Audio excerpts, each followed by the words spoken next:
Muy bien, continuamos nosotros en este síntesis regional y tal cual lo habíamos previsto nosotros como tema hace un tiempo atrás, por esas cuestiones no se pudo dar y hoy se concreta la visita del doctor Mario Bassani. Él es psiquiatra, uno de los psiquiatras más reconocidos que tiene aquí en nuestro norte santafesino. No sé si fue mucho halago.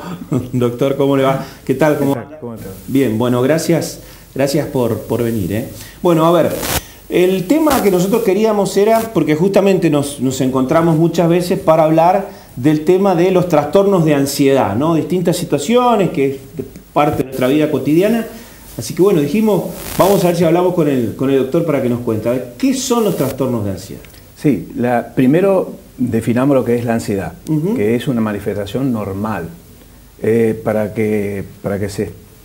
hacer pedagogía, digamos, la temperatura corporal, todos tenemos que tener 37 grados. Ahora, esa temperatura, que es normal, puede desbarrancarse, digamos, puede irse hacia la hipertermia o a la hipotermia. Los dos extremos serían anormales. Y la ansiedad es lo mismo. Lo que pasa es que no tenemos un termómetro de ansiedad, pero la ansiedad es lo mismo. La ansiedad es algo normal. Se puede definir con 3 palabras. Incertidumbre a futuro, pero es algo normal. Cuando está en más, aparecen las patologías. Y cuando está en menos, aparecen otro tipo de patologías. Pero es que la ansiedad es algo normal. Después tenemos lo que se llaman los trastornos de ansiedad, que ahí sí, hay muchas otras patologías. Claro. O sea que de alguna manera la ansiedad te hace dar cuenta que estás vivo, por ejemplo. Exactamente, sí. La ansiedad es necesario, como la temperatura corporal. Mucha gente te dice, no tengo ansiedad. Bueno, entonces está muerto, porque tenés que tener ansiedad. Es decir, la ansiedad normal. Tenés que tener temperatura, la temperatura normal. Ese sería el primer concepto, ¿no? Y bueno, pero ¿y cómo sabemos cuándo la ansiedad es normal? Bueno, la ansiedad se expresa en su forma patológica de 3 maneras, por lo menos la forma que clasificamos nosotros. La ansiedad se expresa de manera mental, entonces son las manifestaciones que yo puedo contar, que yo puedo decir, que yo puedo sentir y las cuento. Se puede expresar de manera corporal, entonces tengo un colon irritable, tengo un broncoespasmo, tengo presión alta, pero no quiere decir, ojo, que el colon irritable sea de origen nervioso, que la presión alta siempre es nerviosa, no. Se puede expresar la ansiedad de ese modo y también de manera comportamental. Es decir, no voy a algunos lugares o si estoy me tengo que retirar forzosamente por la incomodidad que me genera estar en misa, por ejemplo, estar en un supermercado, eso va algo afuera. Entonces se puede expresar de 3 maneras, mental, corporal y social. Y dependiendo de los síntomas aparecen las distintas patologías. Y esto en sí, digamos que ¿cuáles son las consecuencias que trae de alguna manera, desorden, digamos, ¿no? Sí, hay ansiedades que son eminentemente reactivas, qué sé yo, alguien choca y bueno, tiene una manifestación de ansiedad, pero te podría decir hasta normal. Ese día dormís mal, te quedás pensando con una rumia, pero bueno, después zafás. El tema es que cuando eso persiste y después yo ya no puedo ni siquiera pasar por esa esquina donde choqué y pasaron 2 meses y no puedo pasar por esa esquina, entonces ya podemos calificar eso como un estrés postraumático. Podría ser un estrés postraumático que cada vez que yo paso por esa esquina, las imágenes de esa esquina me vuelven a conectar a mi amígdala, no esta, sino la que está en el temporal, y me activa todo un sistema de alarma y entonces ya estamos en algo patológico. Acordate que en biología no hay límites fijos, siempre son dimensiones. Nunca podemos decir, bueno, esto es normal y de esta rayita para allá es anormal. No, es mucho más sutil. Hay gente que aguanta más la ansiedad, hay gente que aguanta menos y entonces tiene síntomas y otros en un problema más severo no tienen síntomas. Entonces, por eso digo, no sé si puedo seguir explayándome. La ansiedad, yo siempre explico, porque hay que hacer pedagogía, el paciente tiene que saber lo que tiene para poder combatirlo, o por lo menos para saber qué hacer. La ansiedad, imagínate como un tronco común de un árbol, y después cada ramita es una patología que nosotros las calificamos como categoría. Entonces tenemos el trastorno de ansiedad, una ramita puede ser la crisis de pánico, que mucha gente la debe conocer, claro. Puede ser las fobias, agorafobia, la hipocondriasis, la preocupación exagerada por la salud, el TOC, dudas y compulsiones, o sea, obsesiones y compulsiones, el TOC, el trastorno de ansiedad generalizado, pérdida de control de impulso, trastorno somatomorfo, y sigue. Y como algo que por ahí que se utiliza bastante, que es la palabra estrés, ¿no? ¿Qué relación tiene la ansiedad de estrés, el estrés, ansiedad? Sí, a ver, hay un uso científico de la palabra estrés y hay un uso coloquial de la palabra estrés. El estrés es una palabra que vino de la ingeniería, que se llama tensión del material o fatiga del material.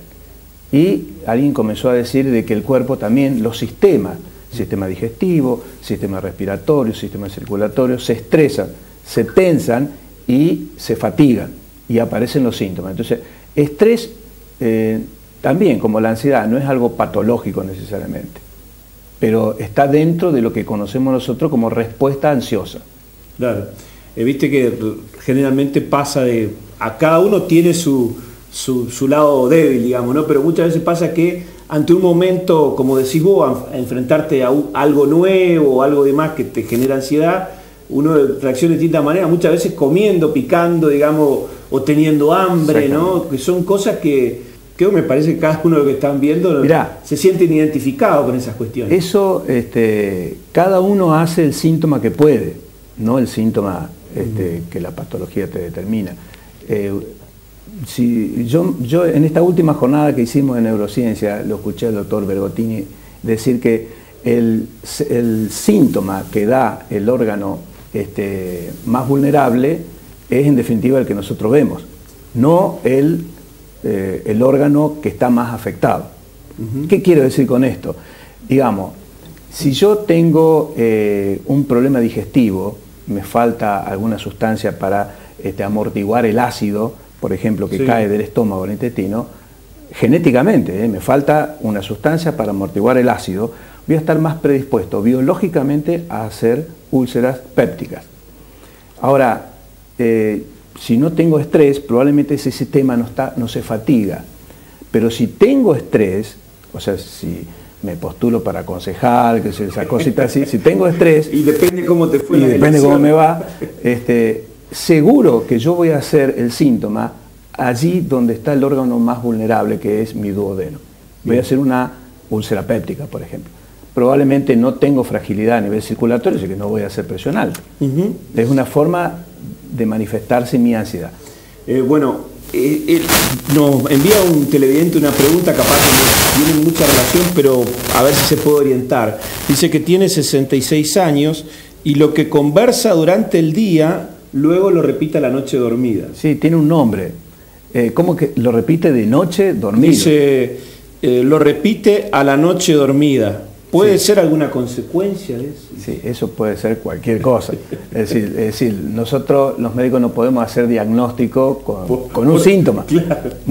Yo me acuerdo, yo estaba en primer año de medicina y cuando volví a mi casa, después de estar unos meses en Corrientes, una vecina me dice, tengo fiebre, ¿qué tengo? Me dice, no tengo idea. Es decir, un síntoma no me va a determinar a mí el diagnóstico. Claro. Pero si estamos en un asado, no en una entrevista, yo le podría decir, bueno, puede ser ansiedad, puede ser. O puede ser el inicio de una patología más severa. No, ojo, que esta señora o señor que no crea lo que yo estoy diciendo. Puede ser, por ejemplo, en 20 años antes que aparezcan la rigidez, el temblor, en el Parkinson, aparecen estos problemas en el sueño, el sueño REM. Bien. Bueno, doctor, entonces como por ahí sabemos que es un tema re amplio, digamos, pero como para ir dejando alguna idea. Y ante esta situación, esta ansiedad que vivimos, ¿cómo lo podemos llevar de la mejor manera? Yo sé que son cosas todo muy individuales y depende de cada uno, pero a ver qué nos puede decir. Mirá, hay un viejo dilema que no todas las universidades, ni siquiera las facultades lo resuelven, que es el problema mente-cerebro.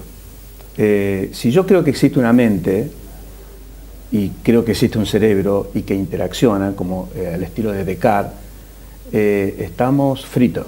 O sea, vamos a hablar en lenguaje no coloquial, digamos.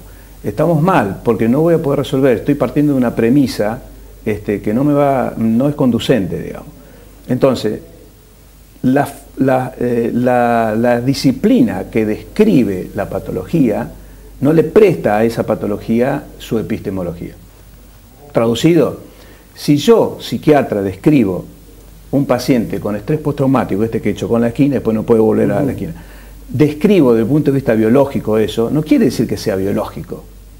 Si un psicólogo describe ese mismo paciente desde el punto de vista psicológico, no quiere decir que sea psicológico. Bien.